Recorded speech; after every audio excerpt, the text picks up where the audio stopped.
معزز ناظرین، مسلمان میاں بیوی کے تعلق کے حوالے سے کچھ ایسے مسائل ہیں کہ جن کا جاننا ہم سب کے لیے انتہائی ضروری ہے، مگر افسوس کہ ہماری ایک بڑی آبادی وہ مسائل نہیں جانتی، کیونکہ دینی کتابیں ہم پڑھتے نہیں اور عالم دین سے پوچھنے میں ہمیں شرم آتی ہے۔ مگر کتنی عجیب بات ہے کہ مسئلہ پوچھنے میں تو ہمیں شرم آتی ہے، مگر وہی غیرت اس وقت مر جاتی ہے جب دلہا اپنے دوستوں کو اور دلہن اپنی سہیلیوں کو پوری رات کی کہانی سناتے ہیں۔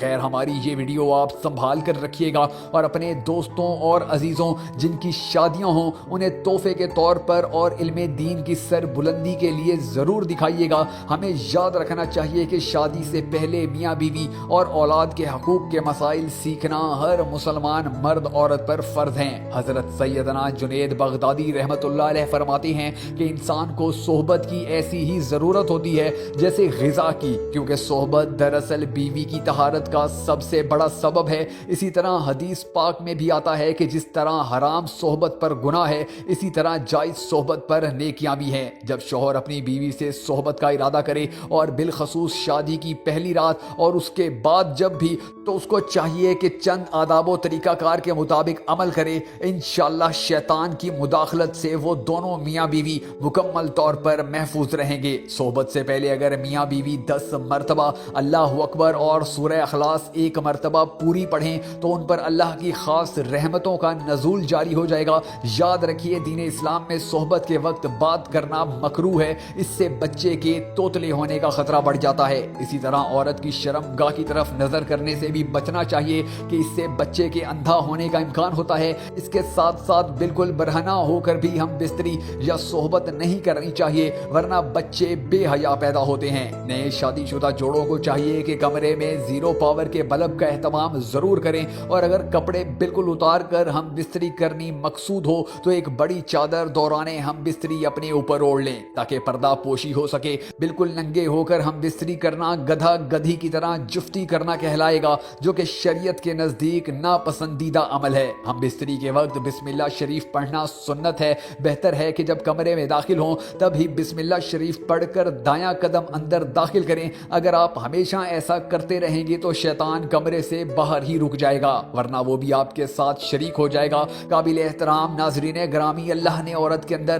مرد کے مقابلے میں 100 گنا زیادہ شہوت رکھی ہے، مگر اس پر حیا کو مسلط کر دیا گیا ہے۔ تو اگر مرد جلدی صحبت مکمل کر لے تو فوراً اپنی بیوی سے جدا نہ ہو، بلکہ کچھ دیر ٹھہرے اور پھر الگ ہو۔ جماع کے وقت کسی اور کا تصور کرنا بھی زنا کے زمرے میں آتا ہے اور سخت ترین گناہ ہے۔ جماع کے لیے کوئی وقت مقرر نہیں، ہاں بس اتنا خیال رکھا جائے کہ نماز فوت نہ ہو، کیونکہ بیوی سے بھی نماز، روزہ، اعتکاف، حیض، نفاس اور نماز کے جیسے اوقات میں صحبت کرنا حرام ہے۔ شریعت محمدی کے مطابق مرد کا اپنی بیوی کی چھاتی کو منہ لگانا جائز ہے، لیکن مرد و عورت کا ایک دوسرے کی سطر شرمگاہ دیکھنا سخت ناپسندیدہ عمل ہے کہ اس سے نسیان یعنی حافظہ کمزور ہونے کا مرض ہوتا ہے اور نظر بھی کمزور ہو جاتی ہے۔ آج کل کے جدید دور میں ٹیشو کا استعمال نہایت آسان و مفید ہے، اور صحبت سے پہلے اپنے قریب ایک پیکٹ ٹیشو کا رکھنا بہت بہتر ہوتا ہے۔ اگر میاں بیوی ایک ہی وقت میں دوسری مرتبہ صحبت کرنا چاہیں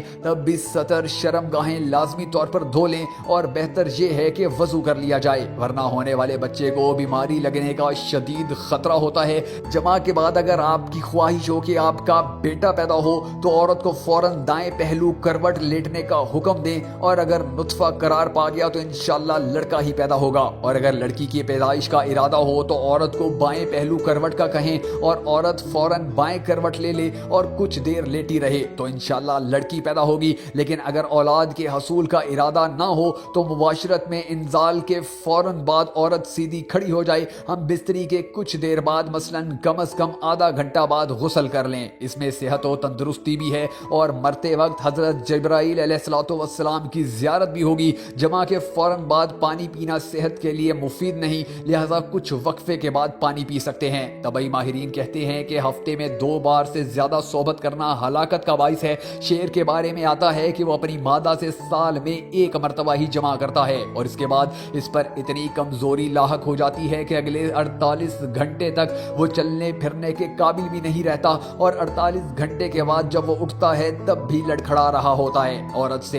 حیض کی حالت میں صحبت کرنا جائز نہیں، اگرچہ شادی شادی کی پہلی رات ہی کیوں نہ ہو، اور اگر کوئی اس کو جائز جانے تو شریعت کے حکم کے مطابق وہ کافر ٹھہرے گا۔ اور بالکل اسی طرح بیوی کے پیچھے کے مقام میں صحبت کرنا بھی سخت حرام ہے۔ مباشرت کے بعد حالت جنابت میں یعنی ناپاکی کی حالت میں اور حیض کی حالت میں عورت منحوس اور اچھوت بھی نہیں ہو جاتی، جیسا کہ بہت جگہ روایت ہے کہ کھانا بھی نہیں بنانے دیا جاتا، نہ ہی برتنوں کو ہاتھ لگانے دیا جاتا ہے۔ یہ ایک جہالت ہے، اور حیض کی حالت میں بیوی کے ساتھ سونے میں بھی کوئی حرج نہیں۔ یاد رکھیں کہ قیامت کے دن سب سے بدتر مرد و عورت وہ ہوں گے جو اپنے راز یعنی پردے کی باتیں اپنے دوستوں کو سناتے ہیں۔ عورت سے جدا رہنے کی مدت 4 مہینے ہے، اس سے زیادہ اپنی بیوی سے دور رہنے کو اسلام نے ناپسند کیا ہے۔ اس کے علاوہ جو بچہ سمجھدار ہو اس کے سامنے صحبت کرنا بھی مکروہ ہے۔ ناظرین گرامی، یہ تھے وہ چند حقائق جن کا جاننا آج کے مسلم نوجوانوں کے لیے انتہائی ضروری ہے۔ اگر آپ کو ہماری یہ ویڈیو پسند آئی ہو تو نیچے موجود لائک کے آئیکن کو ضرور پریس کیجیے گا، اور اگر اب تک آپ نے ہمارا چینل سبسکرائب نہیں کیا تو وہ بھی ضرور کر لیجیے۔